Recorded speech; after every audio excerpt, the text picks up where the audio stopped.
आज हम बनाते हैं एक स्पेशल तरह की नमकीन। ये बहुत ही हेल्दी वर्जन में हम बनाकर तैयार कर रहे हैं। आगे आ रही है होली, तो उसके लिए हम मठरियाँ बनाकर तैयार करते हैं। तो बहुत सारे तरह के हम स्नैक्स बनाते हैं ना, तो उसी स्नैक्स में हम आज मठरियाँ तैयार कर रहे हैं। तो इसे हम प्रिपेयर करेंगे दाल के साथ। तो ये एक बहुत हेल्दी तरीका है बच्चों को प्रोटीन खिलाने का। तो हम इसे आज मूंग दाल के साथ प्रिपेयर करेंगे और बहुत ही खस्ता और कुरकुरी मठरियाँ तैयार होंगी। तो चलिए बनाने के प्रोसेस के लिए अब हम चलते हैं। तो यहाँ मैंने ले ली है 1 कटोरी दाल।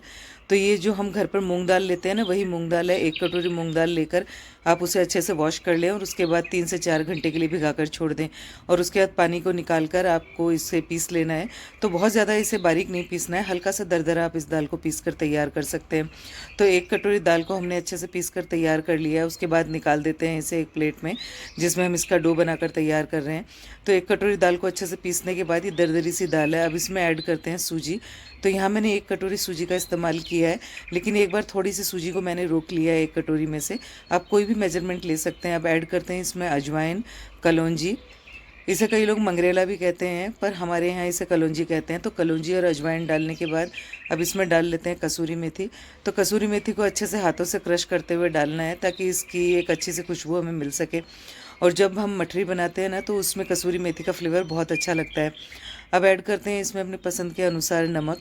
कम ज़्यादा जो भी मसाले आप रखना चाहें वो आप कर सकते हैं, पर इतना नमक मुझे लग रहा है सफिशिएंट है। अगर थोड़ा नमक आप और ऐड करना चाहें तो कर सकते हैं। अब ऐड करते हैं इसमें थोड़ी सी हल्दी और लाल मिर्च।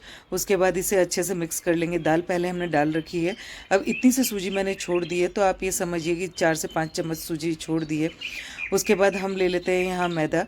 तो 1 कटोरी मैदे का इस्तेमाल किया है। तो आज हम तैयार कर रहे हैं इसे दाल, सूजी और मैदे के साथ। और यकीन मानिए इतनी टेस्टी मठरियाँ बनकर तैयार होती है ना।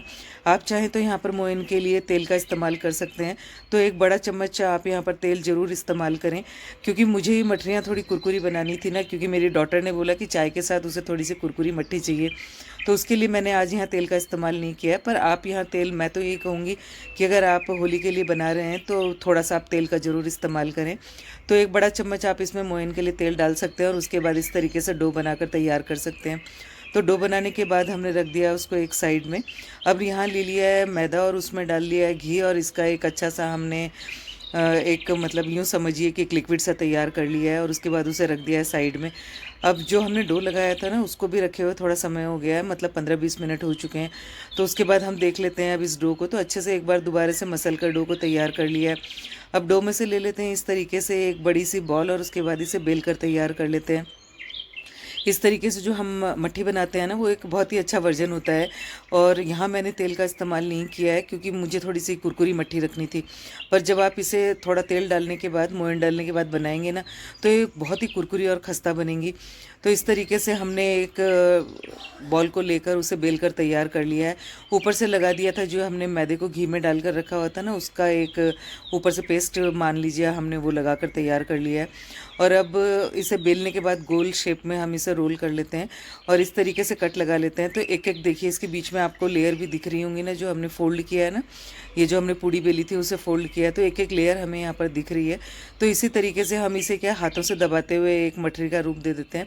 आप चाहें तो इस तरीके से भी इसे रख सकते हैं, फ्राई कर सकते हैं, पर हम थोड़ा सा इसे बेल कर भी तैयार करेंगे, ताकि जो मट्ठियाँ हम बना रहे हैं ना, वो बहुत ज़्यादा मोटी ना बने।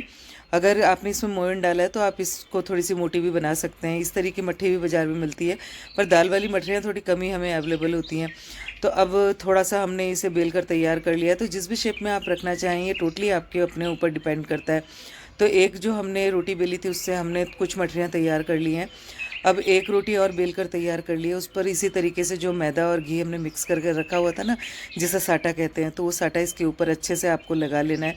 जितने अच्छे से आप साटे को फैलाएंगे ना, उतनी ये कुरकुरी बनकर तैयार होंगी। अब अच्छे से साटे को लगाने के बाद आपको बिल्कुल टाइटली इसको इस तरीके से रोल कर लेना है। और जो हमने पूड़ी बेली थी ना, उसको पूरा आपको इसी तरीके से रोल कर लेना है बिल्कुल टाइटली, ताकि जो हम कट लगाएंगे ना, इसमें छोटे छोटे इसके पीसेस करेंगे, वो बिल्कुल परफेक्टली पीसेस हमारे बनकर तैयार होंगे। तो पूरा हमने इसे फोल्ड कर लिया है। अब इसे थोड़ा सा इसी तरीके से और रोल करते हुए हम और थोड़ा सा इसको बढ़ा लेते हैं। तो आप ध्यान रखें, इसे बिल्कुल टाइटली हमें फ़ोल्ड कर लेना है, और एक ही डायरेक्शन में फ़ोल्ड करते हुए हम इसे बिल्कुल लंबा एक रोल बना लेते हैं। उसके बाद हम इसमें कट लगाकर इसके छोटे छोटे पीसेस कर लेंगे। होली पर हम बहुत तरह की चीज़ें बनाते हैं ना, तो उसी के लिए आज हमने दाल की मट्ठियाँ तैयार करी हैं।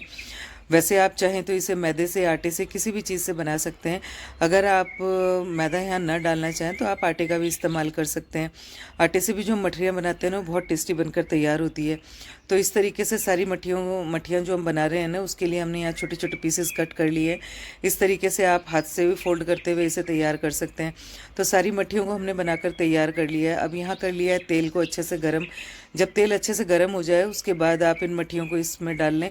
और जिस वक्त आप मठरियाँ डाल रहे हैं उसके उसके बाद आपको इसकी फ्लेम को बिल्कुल मीडियम या बिल्कुल लो कर देना है, ताकि जो हम मठरियाँ बना रहे हैं ना, बहुत ही अच्छी खस्ता और कुरकुरी बनकर तैयार होंगी।